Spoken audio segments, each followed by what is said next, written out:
The trial of the Seven is on. What the hell was Baelor thinking? Welcome back, ScreenCrush. I'm Ryan Airy, and this is all of the Easter eggs, references, and little things you might have missed in Night of the Seven Kingdoms, Episode 4, 7. Now, the title has a couple of different meanings. Most importantly, it refers to the trial of Seven, which we're going to explain later on. But more personally for Dunk, the title is about his struggle to find just 6 other knights who value honor enough to stand by him. This episode is actually about Dunk's faith. Not just his faith in the gods, but his faith in himself, his faith in knighthood, but most importantly, his faith in humanity. First off, I want to correct something I said in the last video. The puppet show that Arion interrupted was not about Florian the Fool. It was the saga of Serwyn of the Mirror Shield. Like Florian, this is a story from the Age of Heroes. It's about a knight who distracted the dragon Urax with a shiny shield so he wouldn't see him on approach. Like the tale of Florian's dragon, it has absolutely nothing to do with the Targaryen dragons, but Arion didn't take it that way. The first shot of the episode is the ceiling of his cell, but notice how at first it looks like stars.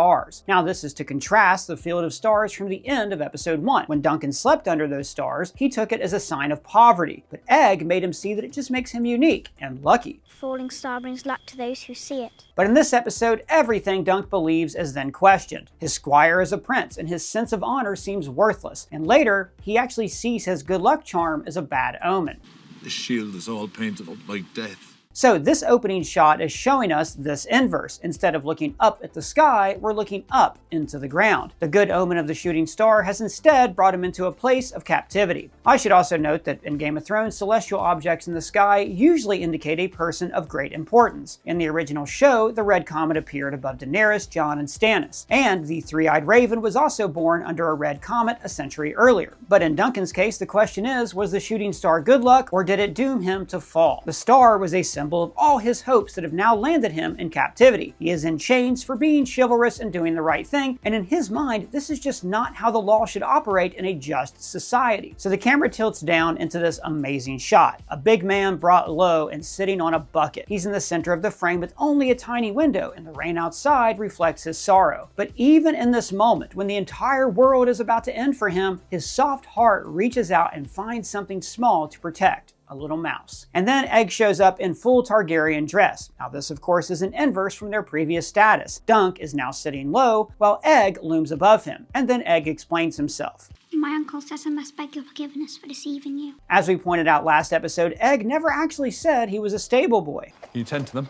I could. And he admits why he deceived Dunk. I was just so disappointed when I couldn't go to the We tournament. can't have the little prince being disappointed now, can we? It's just such a real kid motivation. He loves knights and he was excited to go to the tourney, and he's used to getting whatever he wants, so he tricked this guy into taking him along. He also admits that Egg is a nickname for Aegon, and in the book, Duncan just assumes his name was Egg because his head looks like an egg and the other kids teased him with that nickname. And also remember, when Egg's older brother, Maester Aemon, died in the original show, he called out his brother's nickname. Egg, I dreamed that I was old.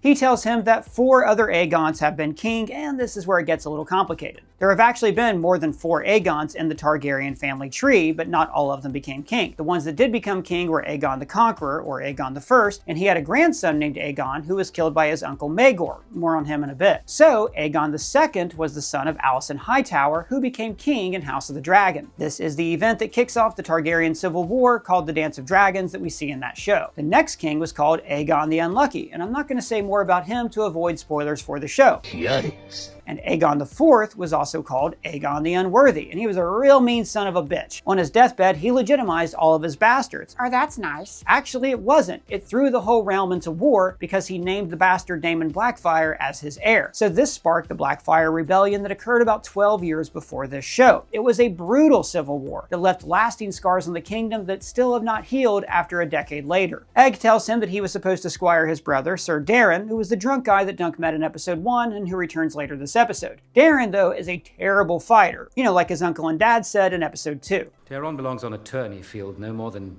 Ares or Rhaegal. Isn't it fun to talk like this? Hey Doug. Yes, person? Just doing a quick check-in. How are those New Year's resolutions of yours coming? Amazing! I have stopped chewing on your socks. That's really good. In fact, I have my own bad oral fixation habits and I am working to get under control. And from the comments, I know a lot of you guys do too, especially when you're trying to quit and that craving kicks in. But here's the thing you have to remember. Cravings are not just about the nicotine, they are about the habit. There is muscle memory in that hand-to-mouth oral fixation. So you can replace that bad habit by upgrading the habit loop. Try Fume instead. They're the sponsor of this video. Guys, we have been working with Fume for years, and they have helped me so much with my own bad oral fixation habits. Now, I should tell you, this is not a vape. It contains no nicotine. It's not even electrical. During the holidays especially, my anxiety peaked while I was trying to juggle work with family. But whenever I felt that old urge, I reached for a Fume instead. See, Fume uses flavored, plant-based cores. My favorite flavors are orange vanilla and crisp mint. Now, these flavors are a lot lighter than what you get when you vape. For instance, like how flavored water is lighter than soda. It's also like carrying a breath freshener with me at all times. So right now, if you grab a Fume Journey Pack, then you also get a free Fume topper just by using my code ScreenCrush. This is a soft, replaceable, chewable mouthpiece, so I have something to gnaw on when my cravings hit. So I recommend heading to tryfume.com, that's tryfum.com, and use the code ScreenCrush to get your free Fume topper with your Journey Pack. You can find the link in the description to start your journey to lose your bad habit today. Now back to what I was saying. Now, even though Egg has a relatable motivation, he's a kid who wants to go to the medieval demolition derby, he was still pretty awful to Dunk. He took advantage of him and didn't seem to care whether or not the Hedge Knight would get in trouble. He's a spoiled rich kid who's used to getting whatever he wants. And not for nothing, the Rain's gonna cancel the joust anyway, so it wasn't even worth it. And then Dunk is called before Baelor, who is the oldest son of King Darren and heir to the Iron Throne. Baelor is also hand to the king, as denoted by the pin that he wears and that we see in both of the other Game of Thrones shows. And he has dark hair because his mother is from Dorne, where Pedro Pascal's character is from in Game of Thrones. There's actually a small detail here that he is reading when Dunk enters. So this is a small character detail, but it tells us a few things about Baelor. He is scholarly and studious. But reading is an act where you are basically admitting, hey, I don't know everything and I want to learn more. And a mind needs books like a sword needs a whetstone.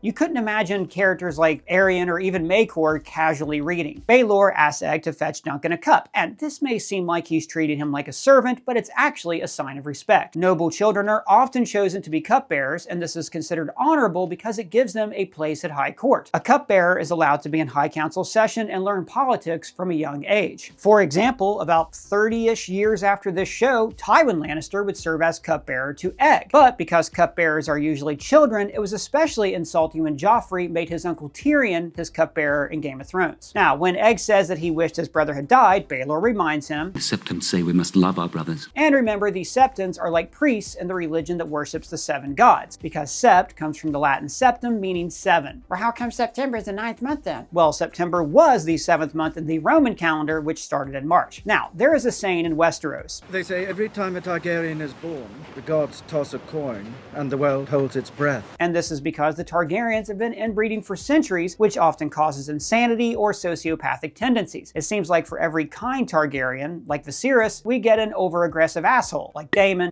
or Arion. Baelor is that kind Targaryen. Case in point, he does not blame the common Hedge Knight, he blames his own blood. Aegon should have come to me when he saw what his brother was doing to those puppeteers. But to make matters worse, Darren wants to save his own ass from his father, so he heaps blame on Dunk, saying that he kidnapped the young prince. And this is often how things work in Westeros. The rich people get to create the narrative and the small folk buy it because it plays into this like pleasant story they're being sold. Dunk is now the villainous Hedge Knight who has been brought to justice. In the original series, we saw this all the time. Marjorie Tyrell sold herself as a queen who loved the small folk, and Joffrey went through this whole song and dance pretending that she had won his heart. I'm free to heed my heart. Solaris, I will gladly wed your sweet sister. Now, these tales of chivalry among the highborn lead the people of Westeros to believe that their leaders are noble. And the irony is, Dunk believes these stories too. It's just hard to accept that a knight might be so dishonorable, let alone a prince. But now he's lost faith in the system right as he's losing faith in himself. Baelor says, Perhaps, but far from wise, even in peacetime. And remember, we're just 12 years away from that Targaryen civil war. During that war, showing a dragon dying would have been a major call to arms for either side of the battle. Now, the dragon in the play had nothing to do with the Targaryen dragons, but when people are looking for a reason to fight, logic can't stop the violence. Baelor reminds Dunk that he laid his hands on the blood of the dragon. Now, this is a nickname for the Targaryens because because centuries ago they used blood magic to bond with the dragons. This is why they can control them. Even though the dragons are extinct, this is still a matter of Targaryen pride. It's how they can claim that their family are more than men and have the divine right to rule. And Dunk is on the other end of that spectrum. But I'm a prince of the realm, not a hedge knight. Since episode 1, Dunk has been searching for upward mobility. When the series starts, he is less than a knight. He is a squire to a dead knight. Sir Arlen wouldn't even knight him, a lot like Dunk was a familiar begging to be turned. And now Dunk is being reminded that in Westeros, there's no upward mobility for the common man. He was born Dunk the Lunk from Flea Bottom, and he'll die under a Targaryen boot. Again, this is a sign of him losing faith. When the Targaryens rode into town, he was in awe of them. He even just assumed that Valar would be the favorite in the joust on account of his royal blood. But now, he's seen that the Targaryens can be cruel. Now this goes back to the title of the episode, 7, referring how Dunk is losing faith in the justice of the 7 gods. But Dunk still believes in moral objectivity, that some things are just plain wrong or right. Dunk did not attack Arion because he was angry. It was his duty to protect the innocent. He was also angry.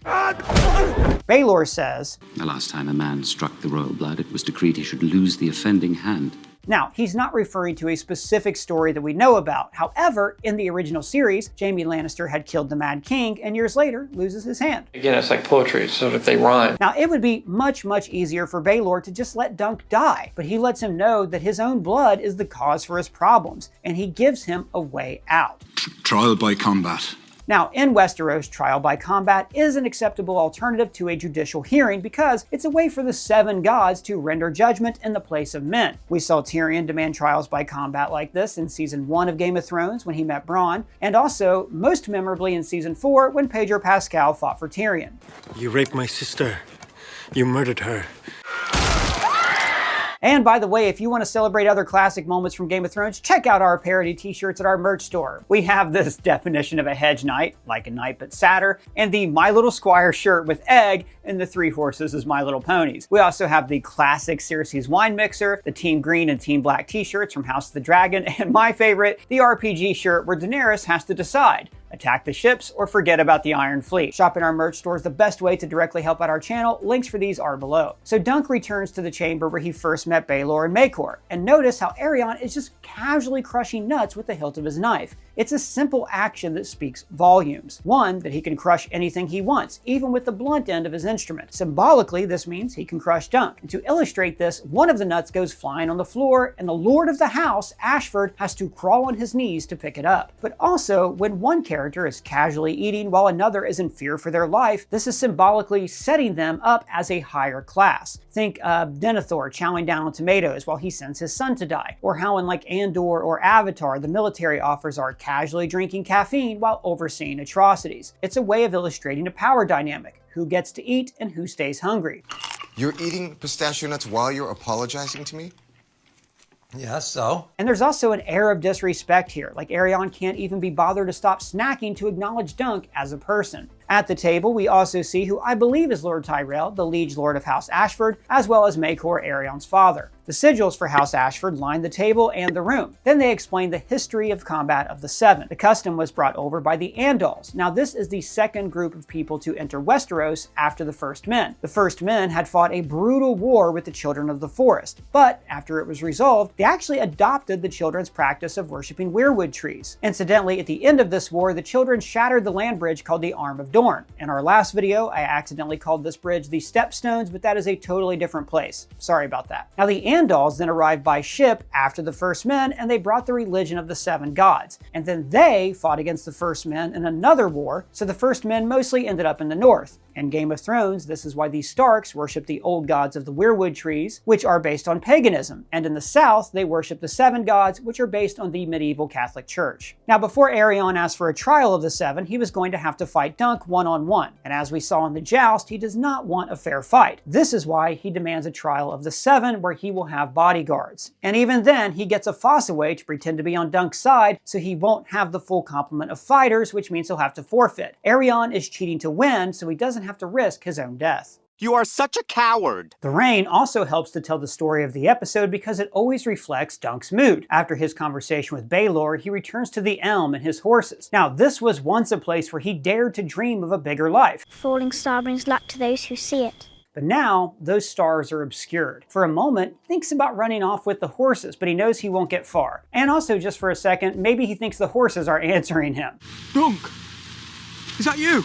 And remember the last episode, Egg told Thunder, My father told me you should never talk to a horse. So this is a nice reminder that Egg and Dunk are very much alike. They both act with kindness toward their lessers and talk to horses. So Raymond takes Dunk to see his cousin Stefan, and we already know that Stefan is a dishonorable prick. Remember, he wanted to fight Dunk to gain an advantage if they met inside the joust. But in the last episode, Raymond said something profane about the Targaryens, but then claimed he heard it from his cousin. So it's believable that Stefan would take a side against the Targaryens. In fact, I bet he believes every bad thing he says about them, but he's still a craven opportunist. Where are the dragons, Duncan? And here, Stefan is actually echoing popular sentiment. The Targaryens were only able to conquer Westeros because of their dragons, and as the dragons died out, their power waned. The thing is, though, they always remained out of touch with the people on this one point. They always thought they were still popular when they weren't. Even in Game of Thrones, when the Targaryens were exiled across the Narrow Sea, Viserys still talked about how the small folk kept Targaryen banners in their homes and prayed for their return. The people drink secret toasts to your health. They cry out for their true king.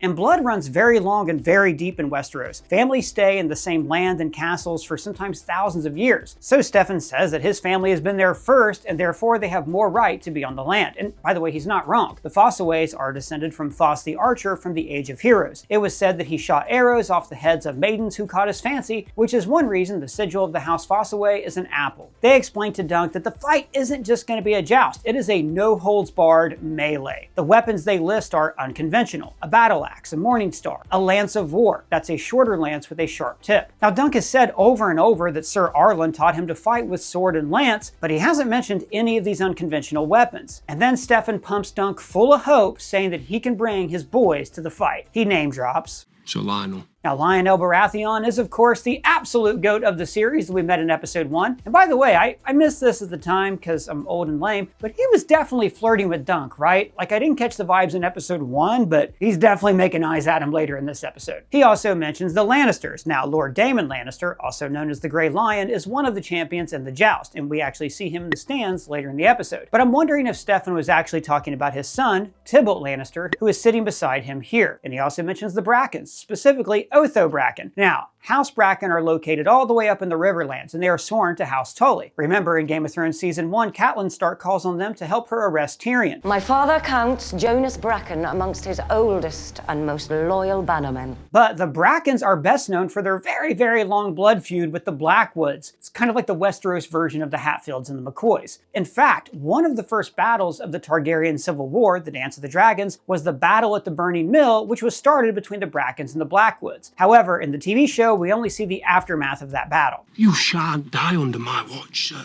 Now, think about what this means for Dunk. He began the series wanting to be in the service of a High Lord, and now the High Lords are finally coming to his rescue. But then he says the quiet part out loud. Maybe the gods figure this is what I deserve for not knowing my place. So this is the overarching theme of this entire show. The idea that someone could succeed in this terrible world simply by being good. In the original series, we saw characters punished again and again just for their goodness. There were the Starks, Tyrion, Daenerys. Every time they showed mercy, they are punished, and Dunk is no different. But also notice that here the rain has stopped as Egg finds him. I'm your squire, sir. You'll need someone to arm you. And when Darren pops into the tent after a little game of knifey-throaty, they speak outside. And because this is Dunk's moment of hope, there is no rain. But then Darren tells him about his dream. He saw a dead dragon lying on top of Dunk. And a dead dragon had fallen on top of you. But you were alive, and the dragon was dead.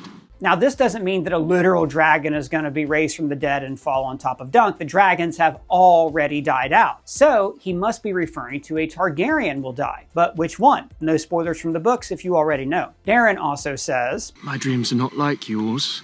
Mine come true. And this is another key part of that magic Targaryen blood. The reason the Targaryens left Old Valyria was because Daenerys the Dreamer had a vision of the city being destroyed. And then hundreds of years later, Aegon dreamed his Song of Ice and Fire and saw that his heir would stop the Long Night. But ambition alone is not what drove him to conquest. It was a dream. Viserys also dreamed of his son becoming king, and Helena is constantly spouting prophecy in the show House of the Dragon. You will have a dragon one day. You'll have to close an eye. Not the dragons, the rats. You'll be dead.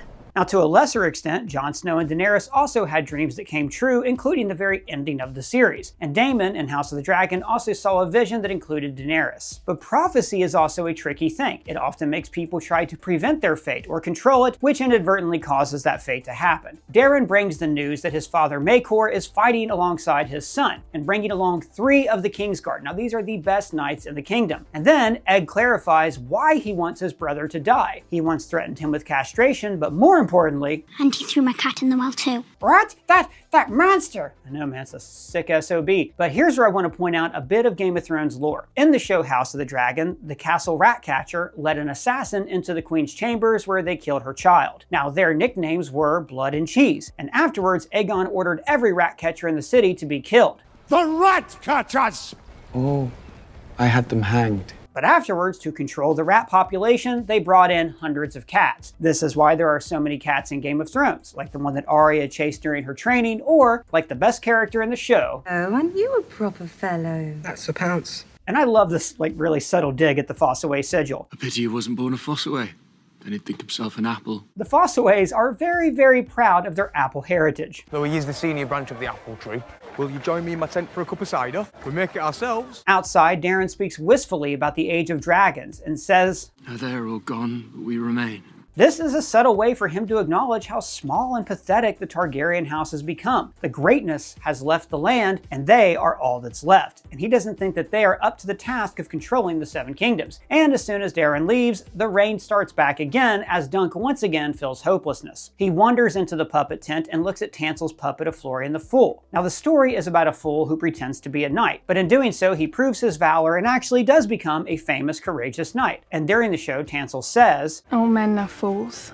All men are knights." Dunk is a man who is pretending to be a knight, and this makes him feel foolish, like he's a pretender. And worse than that, like the object he's holding, he's just a puppet. He is a commoner for the highbreds to manipulate and control. As soon as Daeron needed an excuse to not get in trouble with his dad, he could just pick on this fool, Dunk the Lunk from Fleabottom. Dunk also feels like a fool for believing the system was built for the honorable to protect people, when in fact the system only exists to keep the powerful in control. And all of these feelings about how his hope has turned to hopelessness are epitomized by his shield. Now, at first, he is struck by its beauty. This is something he owns. Just like all those highborn knights, he now has his own sigil. This could live on after him. But he knows that he didn't really earn this. He is a fool pretending to be a knight. Steely Pate tells him that he reinforced the shield to make it heavier, so now it's more suited to a man of his size and strength and not an old man like Sir Arlen. But like I said earlier, Dunk only sees bad omens. The shield is all painted up like death. But then Steely Pate points out what Dunk is missing. The tree isn't dead. It is a summertime tree. And in Westeros, the seasons last 4 years, so Dunk might actually be at the start of a very long summer. Even in the face of nighttime, there is life. And to be a good guy, Steely Pate basically does the work for nothing. From you, a cuppa. See, Steely Pate sees Dunk as a hero for the underdog. And when he described his work to Dunk, he made a point to say that he didn't make the fancy crap that the highborns like. I make helms that look like helms, not winged pigs and fancy foreign fruit. And then the next day, we see the manifestation of Dunk's hope. Knights have ridden to his side. There is Sir Robin Riesling, the insane knight that we met last episode. When it is madness bid, it is madness delivered. And I love how the chainmail is customized to cover his eye socket. I mean, it's useless to have an exposed eye patch, so he opted for more protection. See, he wants to fight because... But when the crown goes against the gods, Sir Robin goes against the crown. Now, I don't know if he's talking about Arion's actions or just in general. Among the religious, there has always been deep-seated resentment against the Targaryens because they practice incest. This is against the rules of the church, and they had to receive special dispensation for the septons to look the other way. Remember, in Game of Thrones, the High Sparrow convicted Cersei of her crimes of incest with her brother Jaime. Shame! Shame! And we also see Sir Humphrey Harding, who has a broken leg after Arion killed his horse. And now he wants to take revenge on the princeling. And there's actually another Humphrey in this scene. They cut to Humphrey Beesbury, who is Humphrey Harding's brother-in-law. In the books, they have an epic joust called the Battle of Humphrey, and they both end up fighting for Dunk. And of course, Lionel is there with his Baratheon helm resting on this statue of the warrior. So he quickly drops that Fossaway never actually spoke to him. He was recruited by Egg, which is fair play since Dunk did help him to win the tug of war. But he's not in this because he's Dunk's friend or he feels like he owes him. He is in it for the glory. Remember, he told Dunk this story about why he went to sea and nearly drowned. That I had to do. Stormlanders had always done. And if they had done it, I could do it too.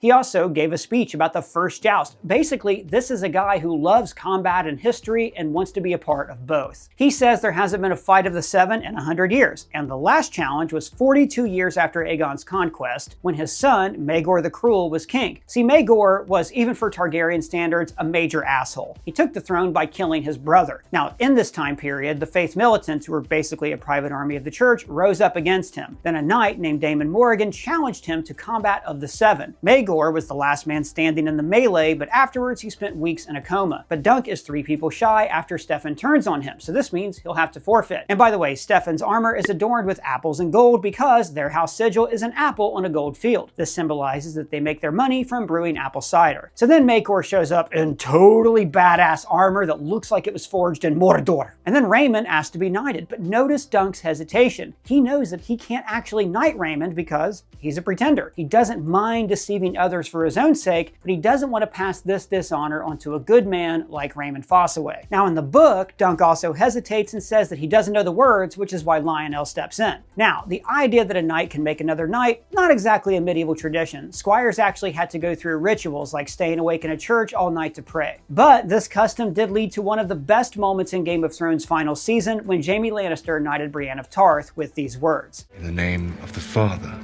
I charge you to be just. So, I love how Lionel's vow here is intercut with Dunk as he imagines taking the vow himself. He is kneeling before Sir Arlen, but instead of knighting him, the old man just kind of shrugs like he's saying, maybe I should knight you. I can't really be sure if you're worthy. Now, the vow mentions 3 of the 7 gods, the warrior, the father, and the mother, which represent different aspects of humanity. Now, the other ones are the maiden, who represents youth and vitality, the crone, who represents wisdom, and the smith, who represents creation, and the stranger, who represents death. But the stranger is not part of the knight's vow because a knight's job is not to deal out death. It is to protect the innocent. Stop raping, sir. The gods decide who lives and dies. Now, this vow and this scene are totally badass. I charge you to be brave. And this leads into Dunk's big speech. And he taught me how to be a knight. Not just sword and lance, but honor. Now, we have seen many big battle speeches in Game of Thrones. The best is probably Tyrion at the Battle of Blackwater Bay. There's our brave men knocking at our door. Let's go kill them! Once again, Dunk invokes the name of Sir Arlen as a way to shame the crowd. He's asking if a lowly hedge knight knows more about honor than these highborn lords. And he says, The knight defends the innocent! But what Dunk is learning here is that knights actually exist to defend power. We cut to the Lannisters and the Tyrells before this big man stands up. And by the way, I think this is Otho Bracken, aka the Brood of Bracken. And then... Now look, it's funny, but this is actually in keeping with the running theme in this series. The first episode built toward the Game of Thrones theme, but then cut to Dunk having diarrhea. When Dunk or Egg try to be inspiring, that builds up and then leads to a profane moment. And this isn't just a gag, this is showing what they're up against. See, they believe in chivalry and a higher calling, but in reality, this is a dirty world where everybody's out for themselves and sometimes you just gotta take a shit. Now, the fart is also a paraphrase of what happens in the book. Dunk appeals directly to Otho, saying, Sir Otho, all know you for a great champion. Join us, I beg you. In the names of the old gods and the new, my cause is just. And Otho replies with, that may be, but it is your cause, not mine. I know you not, boy, which is similar to what Dondarrion told him in episode 1. I know your petty knight not, nor you, brother. Now the fart is less eloquent, but sells the point well. And I'll say this for Dunk, he's brave. Not just brave because he can fight, like he knows he's big and he can win a fight, but he's terrified to speak up and he still says what's right. He spoke directly to the Targaryens in episode 2, and now he's unafraid to speak truth to power again. Has courage deserted the noble houses of Westeros? And then something worse than rejection. They laugh at him. Truly, he is Florian the Fool, until... Now, when Baelor enters, the full Game of Thrones theme song plays for the first time. Though I knew this was coming, it is so badass. Now, as for why Baelor chose to fight against this family, there's a couple reasons. One, he's a just man. He knows that Arion is in the wrong and he doesn't want to see Dunk punished. More importantly, Baelor is heir to the Iron Throne. He has to lead the 7 kingdoms, but he also has to lead his family. He needs to show Arion that his behavior is not acceptable. If Dunk was killed in this fight, it would only enable Arion to continue to be a monster. And Baelor, like the rest of the kingdom, know there's nothing more dangerous than a monstrous Targaryen. Well guys, that's all the Easter eggs we caught, but if you found any, let us know in the comments below, or we're talking about this on our free to join Discord server, or you can follow me on Substack. The links for all of those are below, and if it's your first time here, please subscribe, smash that bell for alerts. For ScreenCrush, I'm Ryan Airy.